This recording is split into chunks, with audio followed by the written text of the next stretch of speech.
प्यारे विद्यार्थियों, आज हम बात करने वाले हैं आपका पेपर नंबर 808 की, जिसका विषय है हिंदी भाषा शिक्षण। इस पेपर में एग्जामिनर आपको बहुत घुमाता है। आप जितना सरल समझते हैं इस पेपर को, इतना सरल ये होता नहीं है। ठीक है, इसमें बहुत ज़्यादा एग्जामिनर आपको घुमाने की कोशिश करता है। और कोशिश करेंगे, आपका जो पीडीएफ डिमांड है, बार बार आप जो पीडीएफ की डिमांड कर रहे हैं, बहुत सारे व्हाट्सएप पे तो अनगिनत मैसेज आ चुके हैं। व्हाट्सएप पे इतने सारे मैसेज आए कि पढ़ना मुश्किल हो पा रहा है कि पीडीएफ का कैसे हम प्राप्त कर सकते हैं पीडीएफ को।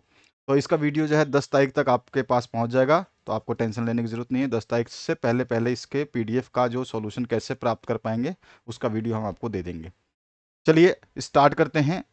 कैसे क्वेश्चंस रहेंगे, वो सारे क्वेश्चंस इसमें डाल दिए गए हैं, और ये इनसे ज़्यादा क्वेश्चंस जो हैं बाहर नहीं जाएंगे, क्योंकि इसमें सारे क्वेश्चनों को सम्मिलित कर लिया गया है। सबसे पहला क्वेश्चन है, एक अच्छे लेखन के लिए ध्यान देने योग्य कौन सी बातें हैं, ये आपको बताना है।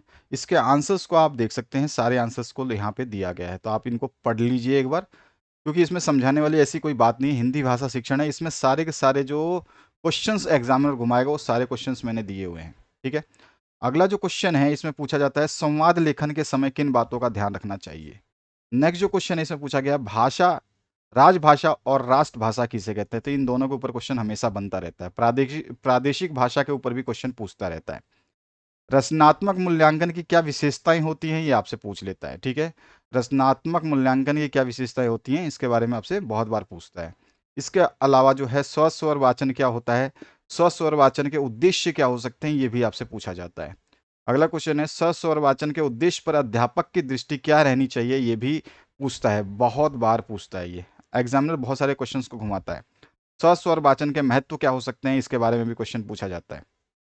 उत्तम स्वर वाचन, उत्तम सस्वर वाचन के गुण या सस्वर वाचन के गुण भी पूछता है, तो उत्तम बोले या सस्वर वाचन बोले एक ही बात होगी। तो आप जो है ये सारी चीजें इसमें बता सकते हैं।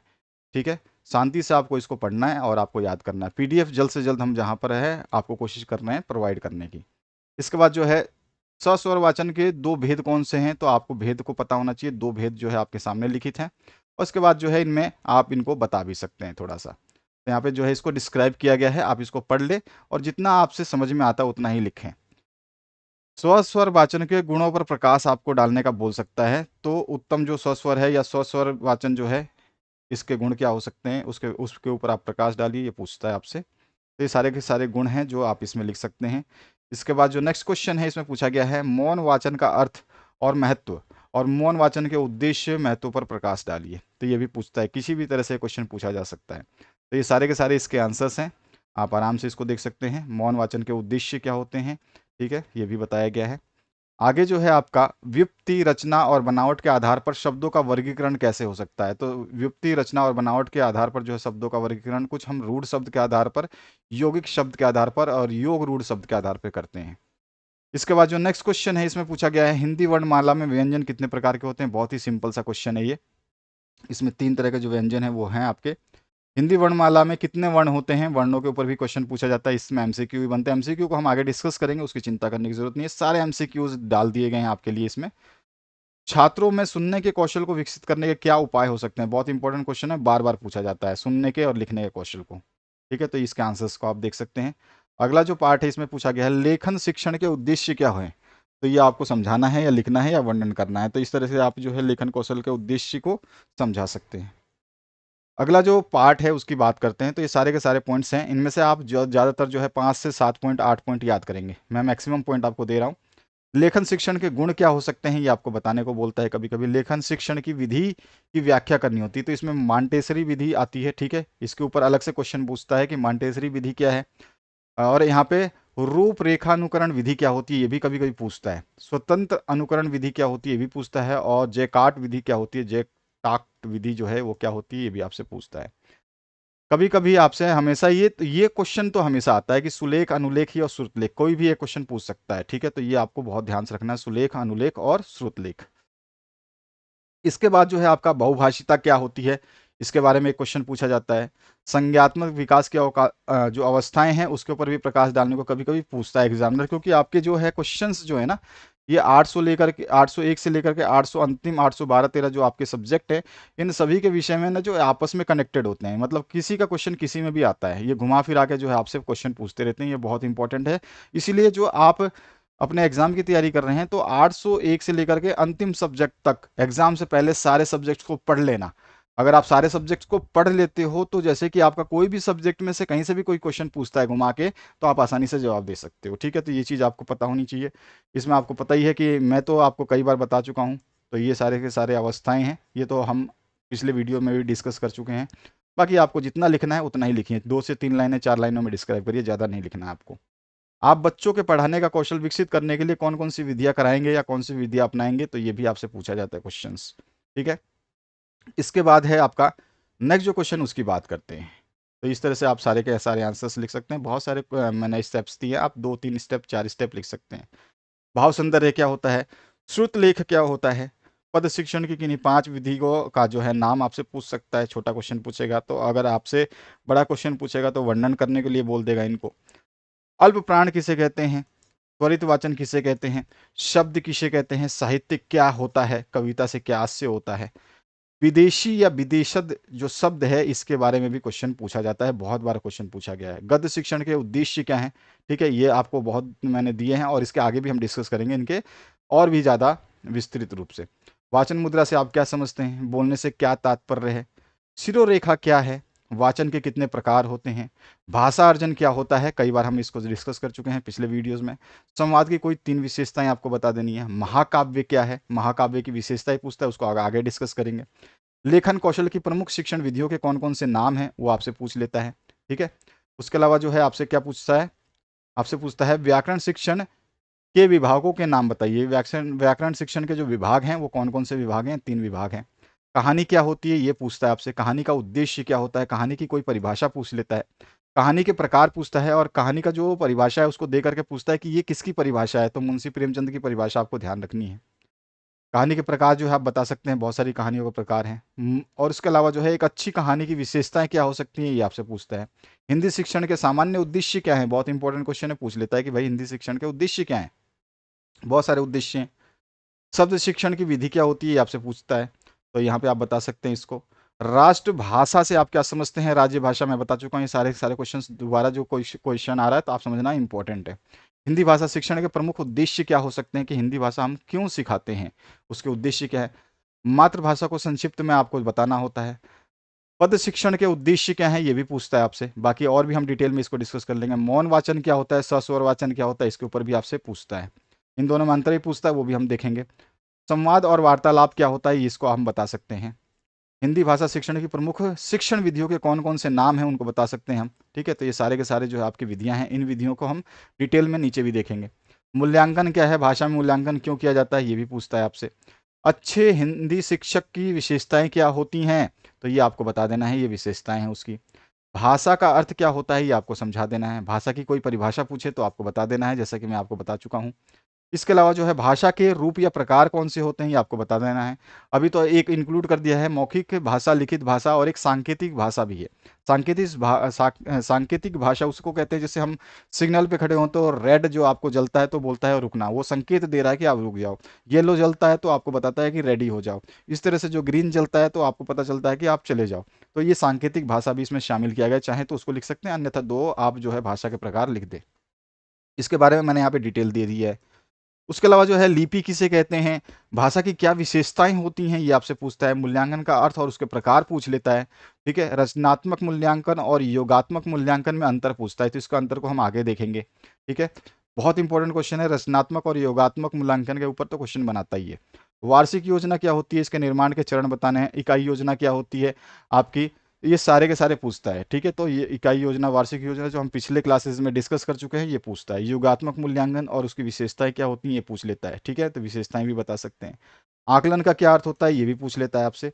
इसके अलावा बोलने के लिए, बोलने के कौशल से क्या तात्पर्य है, लिखने का कौशल के तात्पर्य क्या है, कौशलों के कितने प्रकार हैं, ये सब पूछता है, तो वो भी आगे हम डिस्कस कर लेंगे। प्रादेशिक भाषा किसे कहते हैं, जैसे कि हम पहले बता चुके हैं। उच्च प्राथमिक स्तर पर व्याकरण शिक्षण के सामान्य उद्देश्य क्या हो सकते हैं, या व्याकरण शिक्षण के उद्देश्य क्या है, ये पूछता है आपसे। भाषाई कौशल से आप क्या समझते हैं। भाषा कौशल कितने प्रकार के हैं, जैसे कि मैंने बताया कि भाषा कौशल के बारे में पूछता है कि सुनना, बोलना, पढ़ना और लिखना, जिसको हम भाषण कौशल, श्रवण कौशल, वाचन कौशल और लेखन कौशल बोलते हैं। पिछली क्लासेस में हम डिस्कस कर चुके हैं और यहाँ पे जो है इसको डिटेल में मैंने बता दिया है कि श्रवण कौशल क्या है, भाषण कौशल क्या है, ये वाचन कौशल क्या है और उसके अलावा लेखन कौशल क्या है। इसके ऊपर पूछता ही पूछता है। अब आते हैं हम छोटे क्वेश्चन पे, फिर बड़े क्वेश्चन जो बीच में आएंगे उनको भी देखेंगे। यहाँ पे पूछा गया है धातु या अनुक्षण ध्वनि संकेतों से भाषा की उत्पत्ति मानने वाले वैज्ञानिक कौन है। तो भाषा की उत्पत्ति मानने वाले वैज्ञानिक जो है वो प्लेटो है। तो यहाँ पे ख ऑप्शन करेक्ट हो जाएगा। भाषा की उत्पत्ति विभिन्न ध्वनियों के आधार पर निर्मित शब्दों के विकास क्रम में हुई है। यह कथन या मत किसका है, ये आपको बताना है। तो ये जो है हेनरी स्वीट का है। तो यहाँ पे जो है का ऑप्शन करेक्ट हो जाएगा। नेक्स्ट जो क्वेश्चन है इसकी बात करते हैं, भाषा का अर्थ क्या है। तो भाषा का जो अर्थ है हम बता सकते हैं इसमें। भाषा का अर्थ क्या होता है आप आसानी से बता सकते हैं बिल्कुल सही तरीके से। क्या होता है बताइए। आपने बिल्कुल सही समझा, बोलना या कहना। तो यहाँ पे घ ऑप्शन करेक्ट हो जाएगा। व्यक्ति व्यक्ति के आपसी संबंध, वार्तालाप, विचार विमर्श, चर्चा, शिष्टाचार, प्रदर्शन किससे संभव है। तो किस चीज से संभव है, तो ये भाषा से संभव है। अगला जो क्वेश्चन है इसको देखिए, मानव सभ्यता और संस्कृति के विकास के लिए भाषा वरदान साबित हुई है।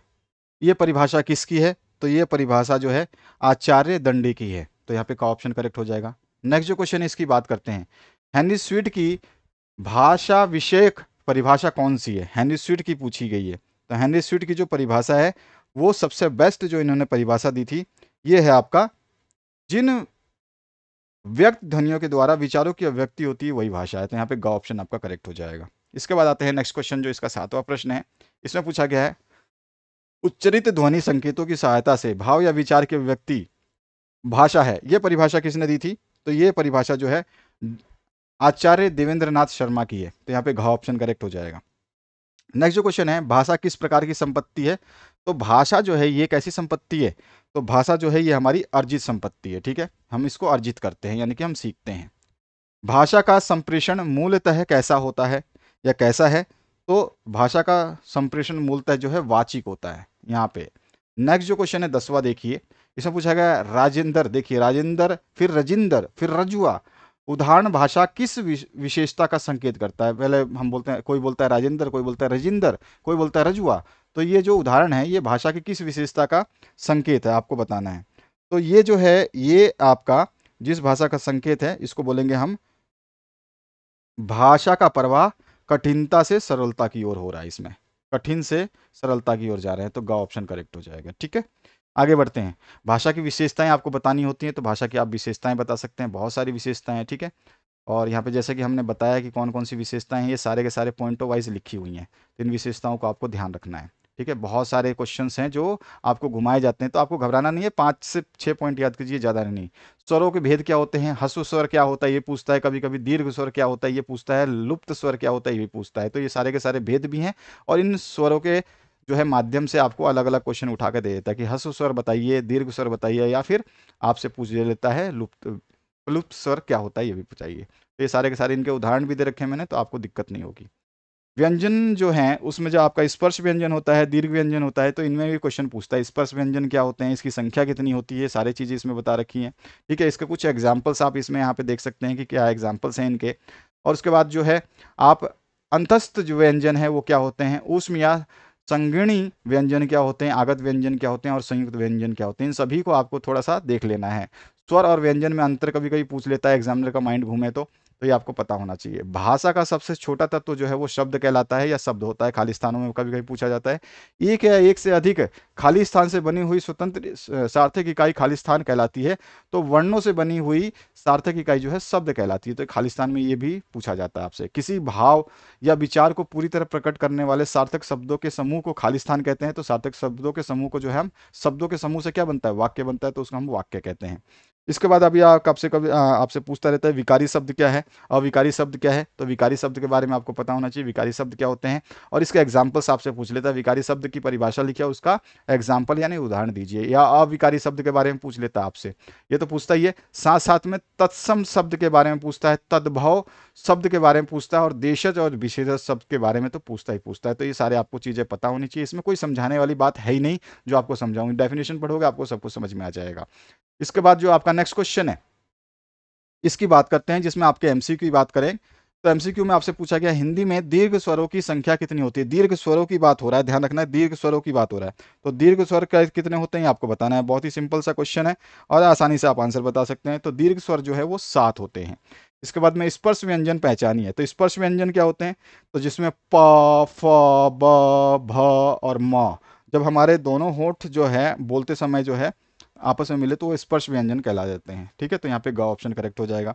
इसके बाद जो नेक्स्ट क्वेश्चन है, इसमें पूछा गया आपसे मनुष्य द्वारा व्यक्त की गई ध्वनियों को जब शब्द चिन्ह के द्वारा व्यक्त किया जाता है तब उसे कहा क्या कहते हैं हम, तो उसे वर्ण कहते हैं। ठीक है, नेक्स्ट जो क्वेश्चन है इसमें, एक या एक से अधिक वर्णों से बनी हुई स्वतंत्र सार्थक इकाई को क्या कहते हैं, तो इसको हम कहते हैं शब्द। ठीक है, नेक्स्ट जो क्वेश्चन है उसको देखिए। इसे पूछा गया रचना के आधार पर शब्द निर्माण में किसकी सहायता ली जाती है। तो रचना के आधार पर जो है हम जो है उपसर्ग और प्रत्यय की सहायता लेते हैं। इसके बाद जो है क्षेत्र, आत्मा, स्वर्ग, पुण्य आदि किस प्रकार के शब्द माने जाते हैं। तो ये जो शब्द माने जाते हैं ये कैसे हैं, ये शब्द जो है तत्सम शब्द हैं। ठीक है, तत्सम शब्द हैं ये। वाक्य के बिना किसका संप्रेषण नहीं होता। वाक्य अगर हमारे पास नहीं है तो किसका संप्रेषण नहीं होगा, तो हमारे भावों का नहीं होगा। हम जो भाव हम अभिव्यक्त करना चाहते हैं वो कोई भी संप्रेषण यानी कि वार्तालाप के द्वारा समझ में नहीं आ पाएगा। वाक्य के प्रमुख अंग क्या है, तो वाक्य के जो प्रमुख अंग है उसको बोलते हैं उद्देश्य और विधेय। तो यहाँ पे ख ऑप्शन करेक्ट हो जाएगा। योग्यता, आकांक्षा और आसक्ति किसके गुण हैं, तो ये जो गुण हैं ये किसके हैं, तो ये वाक्य के गुण हैं। इसके बाद जो है 10वां प्रश्न देखिए, विधान सूचक, निदेश सूचक, संकेत सूचक वाक्य भेद का आधार कौन सा है। तो इसका जो भेद का आधार है वो कौन सा है, आप आसानी से बता सकते हैं। इसका भेद का आधार क्या है, तो इसका भेद का आधार जो है अर्थ है। ठीक है, क्योंकि विधान सूचक, निदेश सूचक और संकेत सूचक क्या बताते हैं, ये अर्थ बताते हैं। तो यहाँ पे घ ऑप्शन करेक्ट हो जाएगा। इसके बाद जो देखिए नेक्स्ट क्वेश्चन, इसमें पूछा गया राष्ट्रीय भाषा या राष्ट्रभाषा किसे कहते हैं, तो आपको बता देना है। अगर बड़ा पूछे तो इतना लिख देना, छोटा पूछे तो मैं आप ऑलरेडी बता चुका हूँ। प्रादेशिक भाषा किसे कहते हैं, तो ये भी आप बता सकते हैं। पश्चिमी हिंदी की बोलियां हैं, तो पश्चिमी हिंदी की जो बोलियां हैं वो कैसी हैं, तो वो जो हैं आपके इसमें से ऑप्शन सही हो जाएगा आपका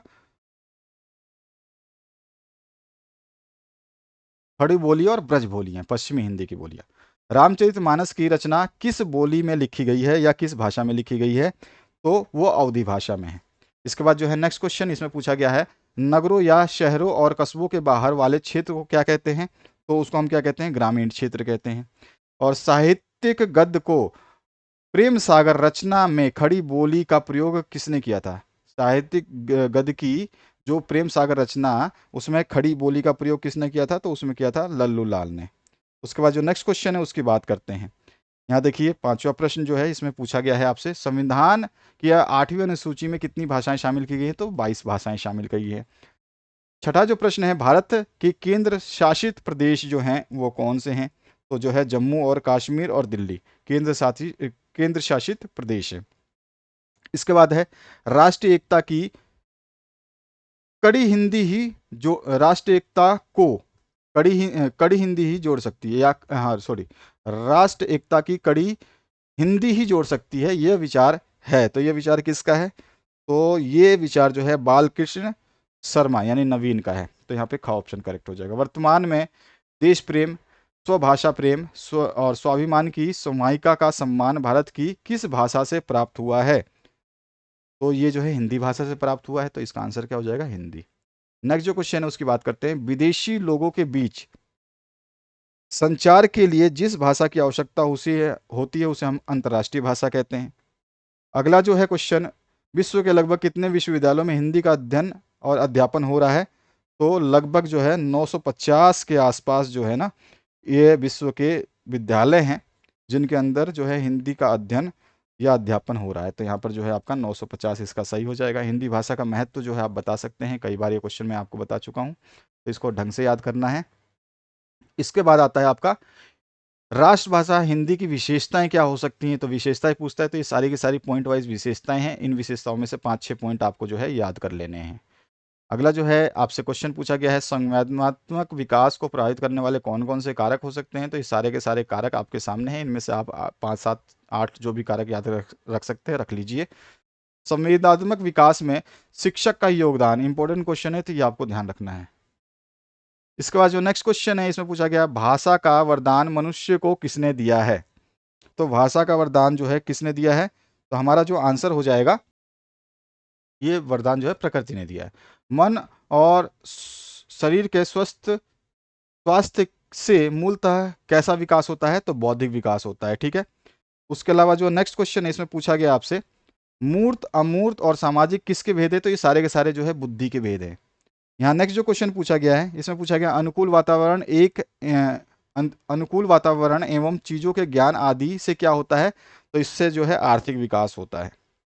इसके बाद जो है संवेग के संदर्भ में वुडवर्थ की परिभाषा क्या है, संवेग किसी प्राणी की हलचल पूर्ण अवस्था है, तो यहाँ पे जो है ख ऑप्शन करेक्ट हो जाएगा। इसके बाद जो नेक्स्ट क्वेश्चन है, संवेग में सुखद अनुभव का क्या परिणाम होता है, तो खुश होना और मूड अच्छा होना जो है ये हो जाता है, ये इसका परिणाम होता है। इसके बाद जो 7वां प्रश्न है, इसमें पूछा गया आपसे किसी समूह के कार्य करने एवं विचार करने के सभी तरीकों का नाम संस्कृति है, यह मत जो है बोगार्डस का है। इसके बाद जो नेक्स्ट क्वेश्चन है, इसमें पूछा गया आपसे आवश्यकताओं की पूर्ति हस्तांतरण समूह का आदर्श किसकी विशेषता है, तो ये हमारे संस्कृति की विशेषताएं हैं, तो ग ऑप्शन जो है करेक्ट हो जाएगा। इसके बाद जो नेक्स्ट क्वेश्चन है, इसमें पूछा गया है 10वां, देखिए क्वेश्चन 9वां क्वेश्चन देखिए। 9वां क्वेश्चन जो है इसमें पूछा गया आपसे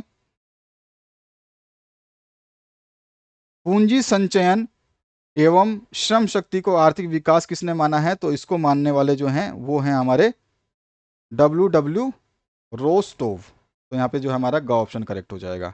आर्थिक विकास किस के कारक कौन से हैं, तो आर्थिक विकास के जो कारक हैं वो कौन कौन से हैं, इसको आपको बताना है। तो यहाँ पर जो है आर्थिक विकास के जो कारक हैं वो मानवीय संसाधन भी, प्राकृतिक संसाधन भी और उद्यमशीलता भी है, तो यानी सभी के सभी ऑप्शंस सही हैं। काव्य शिक्षण के सोपान कभी कभी पूछता है, तो काव्य शिक्षण के कौन कौन से सोपान हैं जो आप बता सकते हैं, ये सारे के सारे जो है काव्य शिक्षण के सोपान हैं जिनको आप समझा सकते हैं। इनमें से कोई भी 5 जो है सोपान आपको याद करने हैं, 6 सोपान याद करने हैं, ज़्यादा सोपानों की आवश्यकता नहीं है, लेकिन हमने सारे दिए हैं ताकि आपको जो आसानी से याद हो ना उसको आप याद कर पाएं।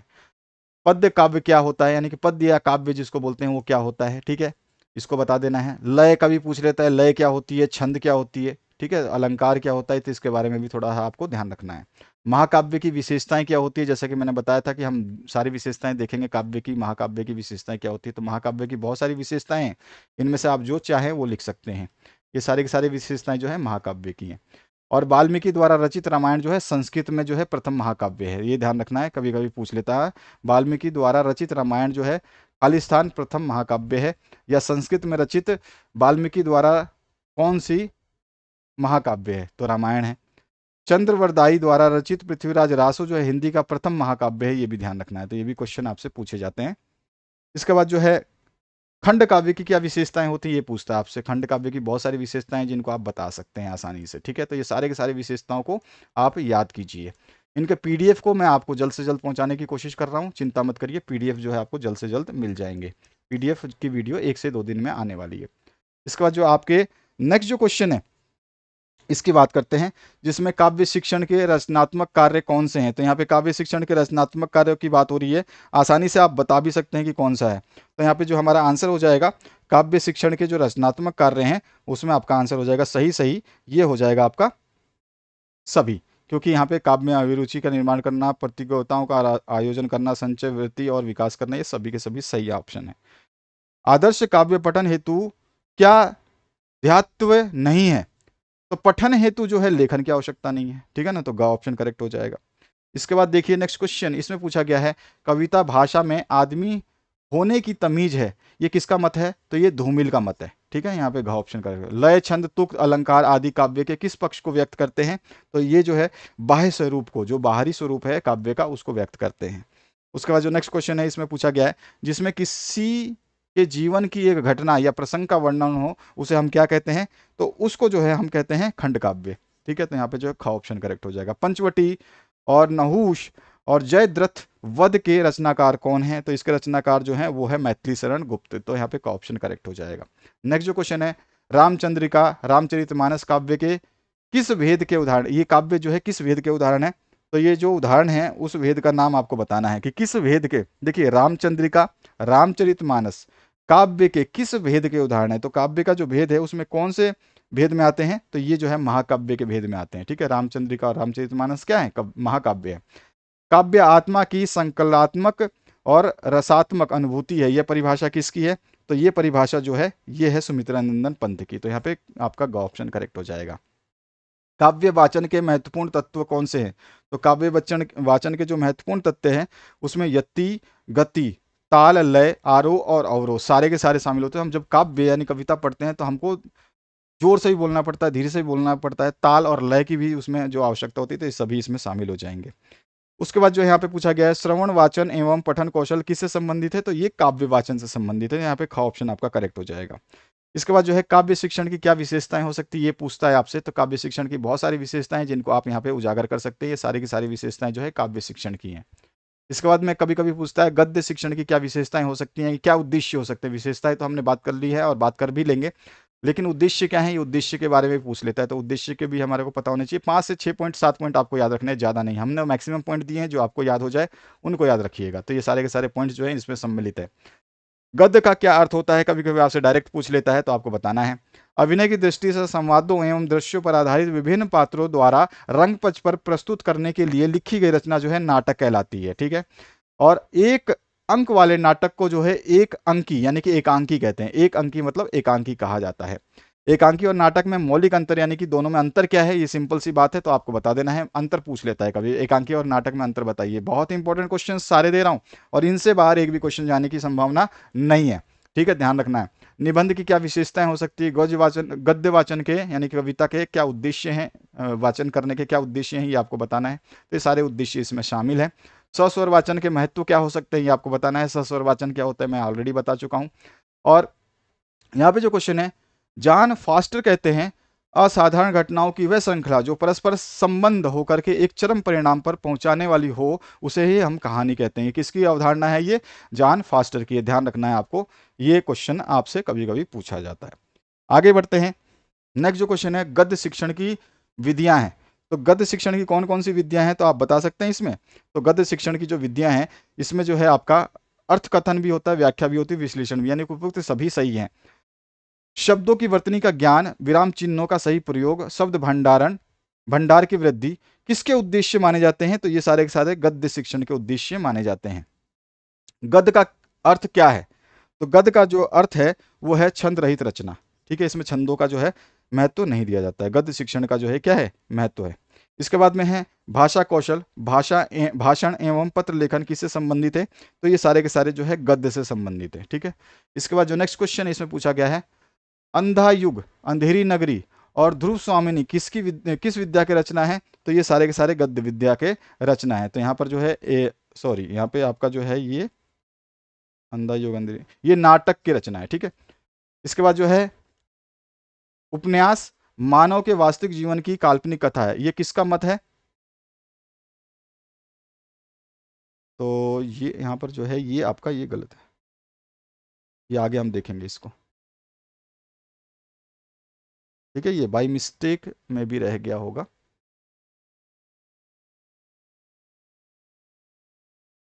चलिए इस क्वेश्चन को दोबारा देखते हैं। उपन्यास मानव के वास्तविक जीवन की काल्पनिक कथा है, ये किसका मत है?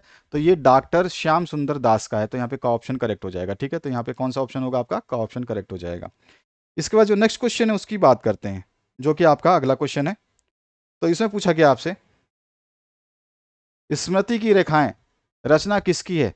तो स्मृति की रेखाएं जो रचना है ये किसकी है? तो महादेवी वर्मा की है। इसके बाद जो है आपसे पूछा गया, वाचन को किसने अधिगम क्रिया माना है? तो वाचन को जो अधिगम क्रिया मानने वाले हैं वो डॉक्टर गुलाब राय हैं। तो यहाँ पे ख ऑप्शन करेक्ट हो जाएगा। नेक्स्ट जो क्वेश्चन है, गद्य वाचन का उद्देश्य पहचानिए। तो गद्य वाचन का उद्देश्य अगर हम पहचानते हैं तो शुद्ध उच्चारण भी होता है, विराम चिन्हों का ज्ञान भी होता है और स्वरों के उतार चढ़ाव भी होते हैं, यानी कि उपयुक्त सभी जो है यहाँ पे सही है। 10वां जो क्वेश्चन है इसमें पूछा गया आपसे, गद्यवाचन शिक्षण की विधियों में इनमें से क्या शामिल नहीं है? नहीं शामिल है, वो समीक्षा विधि इसमें शामिल नहीं होती है। नेक्स्ट जो क्वेश्चन है इसमें पूछा है, कथाओं का मूल स्रोत कौन सा होता है? तो कथाओं का जो मूल स्रोत माना जाता है वो कौन सा स्रोत है? तो आप अच्छी तरह से जानते हैं कि कथाओं का जो मूल स्रोत है वो हमारी होती है संस्कृत वाड्मय, संस्कृत वाड्मय। इसके बाद जो नेक्स्ट क्वेश्चन है, जो कही जाए उसे क्या कहते हैं? जो हम कही जाए उसको हम क्या कहते हैं? कहानी कहते हैं, कह के सुनाते हैं। नेक्स्ट जो क्वेश्चन है, असाधारण घटनाओं की श्रृंखला कहानी है, ये किसका मत है या किसका कथन है ये? तो ये कथन देने वाले हैं हमारे हेनरी जी। प्लेटो ने मस्तिष्क के लिए किसकी आवश्यकता बताई है? तो प्लेटो ने मस्तिष्क के लिए जो है हमारे को कहानी और संगीत की जो है आवश्यकता बताई है। इसके बाद जो नेक्स्ट क्वेश्चन है, पंच परमेश्वर कहानी के सृजक कौन है? तो इसके सृजक जो है आसानी से आप बता सकते हैं, बिल्कुल बहुत सिंपल सा है, प्रेमचंद। इसके बाद है कहानी की संवेदना के संवाहक किसे माना गया है? कहानी की संवेदना के संवाहक जो है पात्रों को माना जाता है। इसके बाद जो नेक्स्ट क्वेश्चन है इसमें पूछा गया है, जयशंकर प्रसाद की कहानी है। तो जयशंकर प्रसाद की जो कहानी है वो कौन सी है? इसमें से पुरस्कार जो है उनकी कहानी है। ठीक है। आशीर्वाद आदर्शवादी कहानियों का केंद्र बिंदु क्या होता है? आदर्शवादी कहानियां जो होती हैं उसका केंद्र बिंदु जो है वो क्या होता है? तो यहाँ पर जो है आदर्श जीवन का मूल्य होता है। ठीक है। तत्वों के आधार पर कहानी के कितने भेद बनते हैं? तत्वों के आधार पर पूछ रहा है, ध्यान रखना है आपको। तो तत्वों के आधार पर जो भेद बनते हैं वो आपके कितने भेद बनेंगे? तो आपके बन जाएंगे 4 भेद। इसके बाद जो है मानसिक द्वंद्व, घुटन, तनाव, कुंठा आदि विषय किस प्रकार की कहानी के अंतर्गत आते हैं? तो जो है ये देखो, मानसिक की बात हो रही थी, ये मनोवैज्ञानिक के अंतर्गत आते हैं। इसके बाद में व्याकरण की क्या क्या विशेषताएं हो सकती हैं आपसे पूछता है। ठीक है, तो यहाँ पर मैंने दे दी है विशेषताएं, और विशेषताएं मैं अलग से भी दूसरी बता दूंगा, तो आपको जो अच्छा लगता है उसको याद कीजिएगा। व्याकरण शिक्षण की विधियों की विवेचना करनी है, तो इसमें आगमन विधि भी होती है। आगमन विधि का अलग से पूछा जाता है, निगमन विधि के बारे में अलग से पूछा जाता है, भाषा विसर्ग विधि के बारे में अलग से पूछा जाता है। तो इन विधियों को अच्छी तरह से याद रखना है। प्रयोग विधि के बारे में पूछा जाता है। नेक्स्ट जो क्वेश्चन है इसमें आपसे क्या पूछा गया, देखिए ध्यान से। वर्ण शब्द पद वाक्य किसके अंग हैं? वर्ण शब्द पद जो है ये वाक्य किसके अंग हैं? तो ये जो है सारे के सारे अंग जो हैं ये हमारे किसके हैं? तो आप जानते हैं भाषा के अंग है।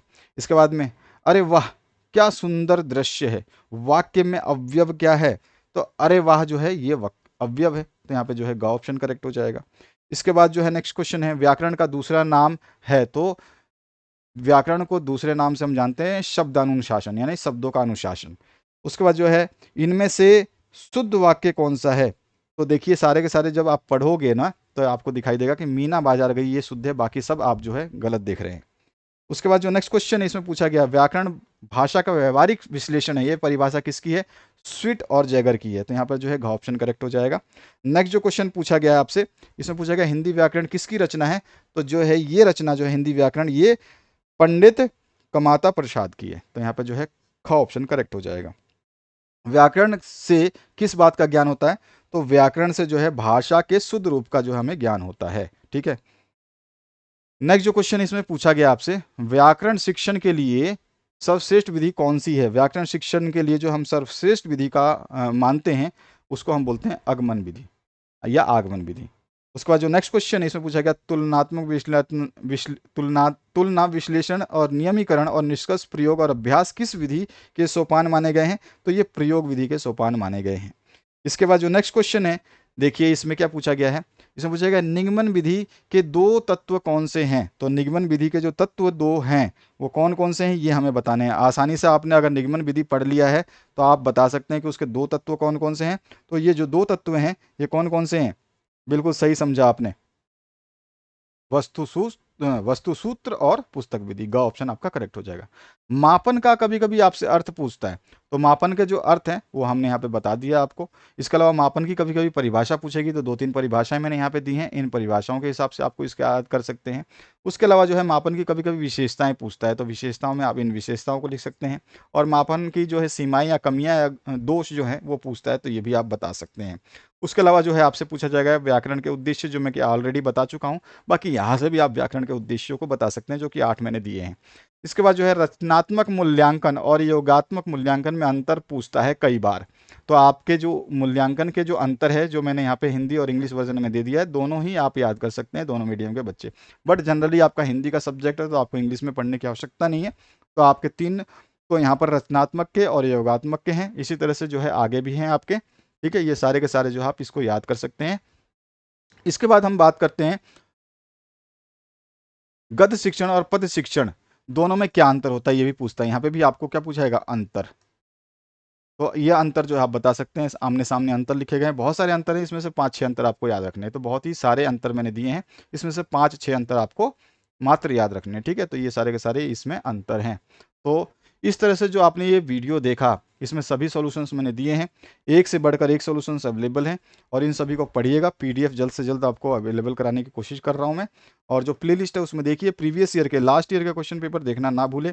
अगर लास्ट ईयर के क्वेश्चन पेपर देखते हैं और जो आपको हमने अभी तक जितने भी क्लासेस ली हैं उनको पढ़ लेते हैं, आपका रिजल्ट जो है 100% जाने की संभावना पूरे रूप से निर्धारित की जाती है इससे। तो आपको ध्यान रखना है, ये जितने भी पीडीएफ है इनको पढ़िए, अच्छे तरीके से तैयार करिए, और लास्ट ईयर के क्वेश्चन पेपर्स को एक बार जरूर चेक कर लीजिए। इसके अलावा आपको कुछ करने की आवश्यकता नहीं है, पूरी किताब पढ़ने की आवश्यकता नहीं, मात्र एक वीडियो या एक पीडीएफ से आपका पूरा सिलेबस कवर किया जा रहा है। तो आशा करता हूँ इस वीडियो से आपने बहुत कुछ सीखा होगा, और पिछले वीडियो से भी बहुत बेहतरीन आपने पढ़ाई करना शुरू कर दिया होगा। एग्जाम से पहले सारे पीडीएफ को एक बार जो है रीड कर लें, अच्छे तरीके से समझ लें, आपका एग्जाम जो है बेहतरीन से बेहतरीन और भी बेहतरीन हो जाएगा। Thank you very much, have a good day.